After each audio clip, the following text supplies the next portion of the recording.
السلام علیکم ورحمۃ اللہ وبرکاتہ، نحمدہ ونصلی علی رسولہ الکریم۔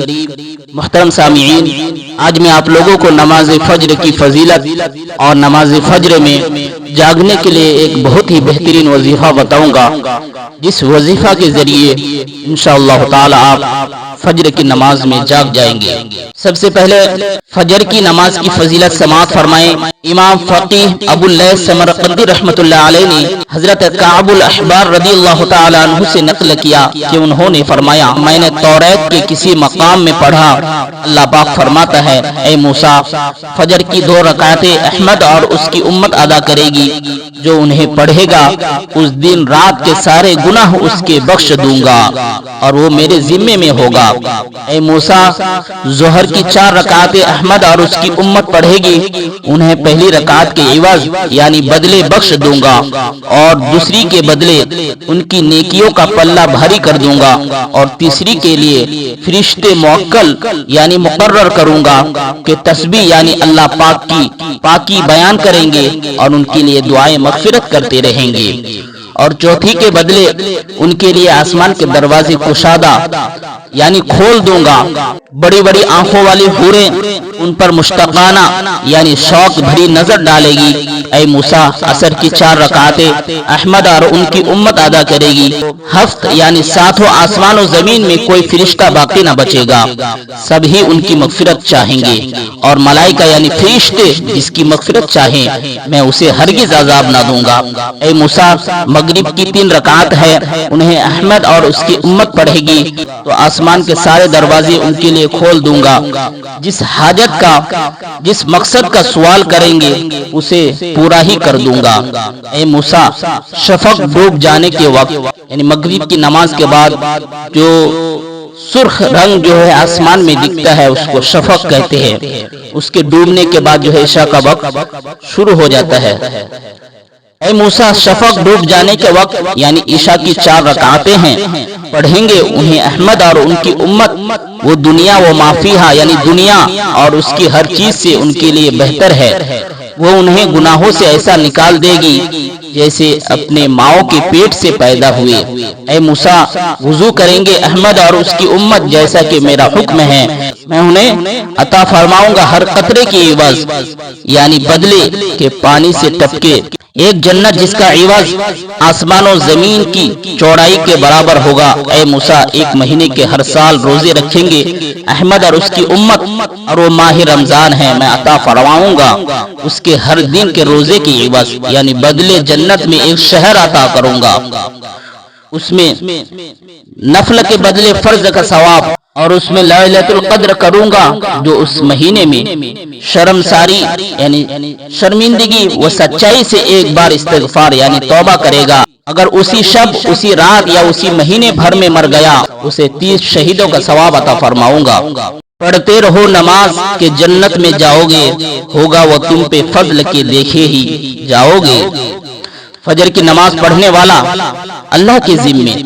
ابن صحابی حضرت عبداللہ ابن عمر رضی اللہ تعالی عنہما سے روایت ہے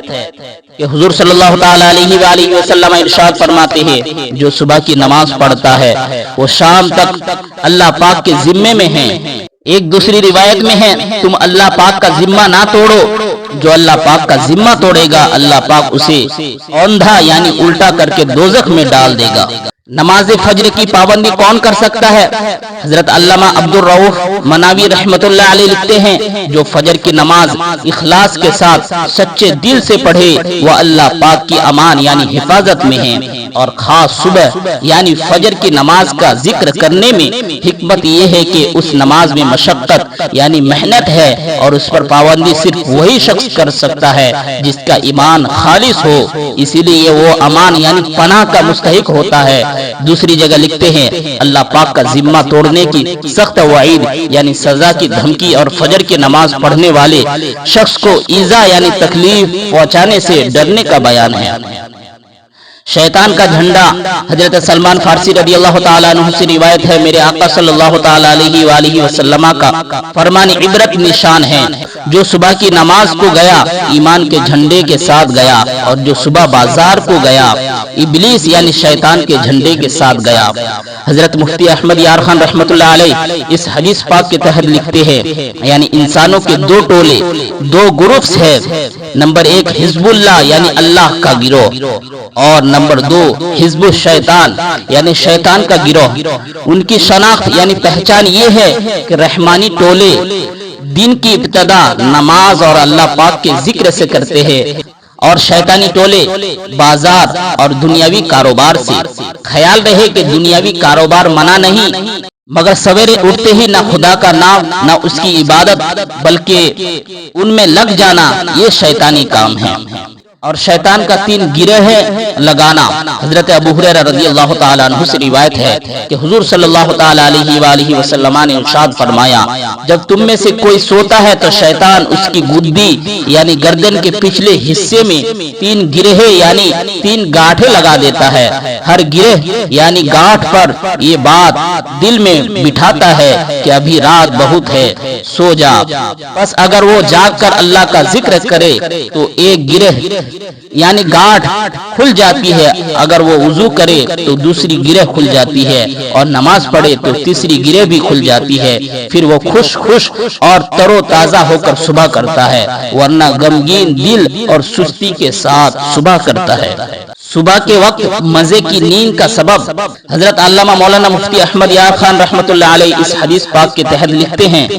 شیطان انسان کے بالوں میں یا دھاگے میں صبح کے وقت غفلت کی 3 گرہیں لگا دیتا ہے، 3 گاٹھیں لگاتا ہے،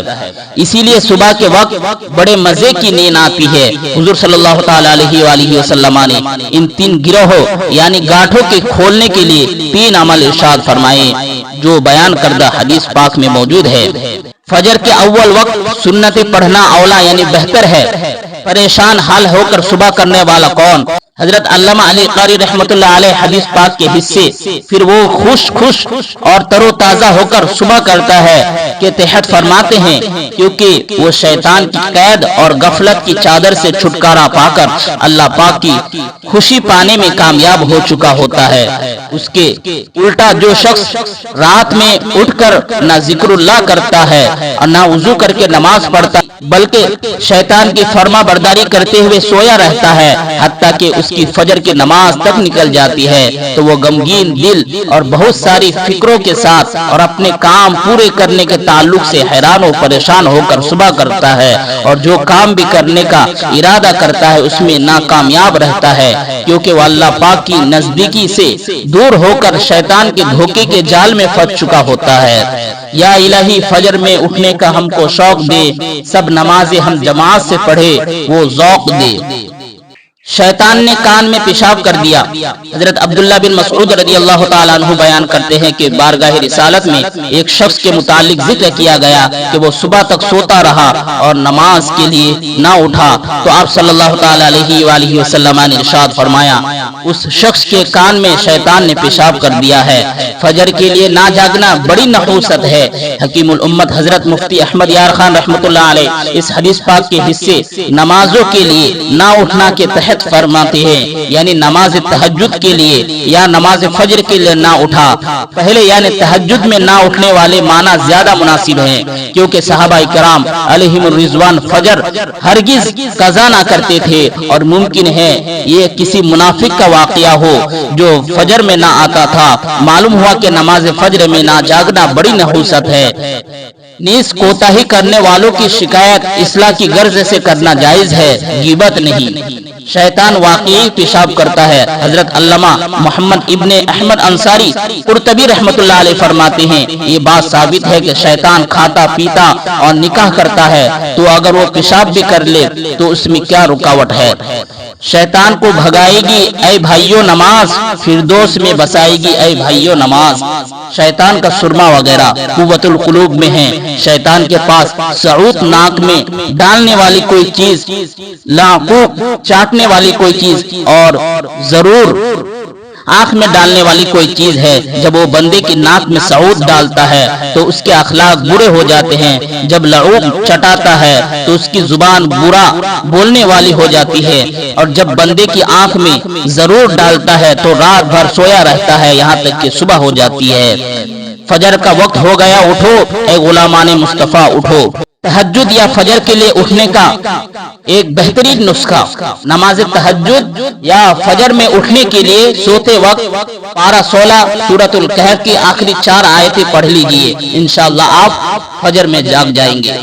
آیت کریمہ میں پڑھتا ہوں، سورۃ الکہف کی جو ہے آخری آیت کریمہ ہے، 16 پارے کے تیسرے صفحے میں ہے، حافظ قرآن میں۔ اعوذ باللہ من الشیطان الرجیم، بسم اللہ الرحمن الرحیم۔ ان الذين آمنوا وعملوا الصالحات كانت لهم جنات الفردوس نزلا خالدين فيها لا يبغون عنها حولا قل لو كان البحر مدادا لكلمات ربي لنفد البحر قبل أن تنفد كلمات ربي ولو جئنا بمثله مددا قل إنما أنا بشر مثلكم يوحى إلي أنما إلهكم إله واحد فمن كان يرجو لقاء ربه فليعمل عملا صالحا ولا يشرك بعبادة ربه أحدا۔ حضرات محترم، یہ آیت کریمہ آپ پڑھیے، انشاءاللہ فجر میں جاگ جائیں گے، اور یہ وظیفہ جاری رکھے۔ اگر آپ پھر بھی نہیں آنکھ کھل رہی ہے، آپ وظیفہ جاری رکھیں، انشاءاللہ آپ جو ہے اللہ کے فضل و کرم سے یہ وظیفہ جاری رکھیں گے تو آپ فجر میں جاگ جائیں گے۔ محترم سامعین، ویڈیو اچھی لگے تو دوسروں تک شیئر کریں، اور چینل پر نئے ہیں تو سبسکرائب کریں۔ شکریہ۔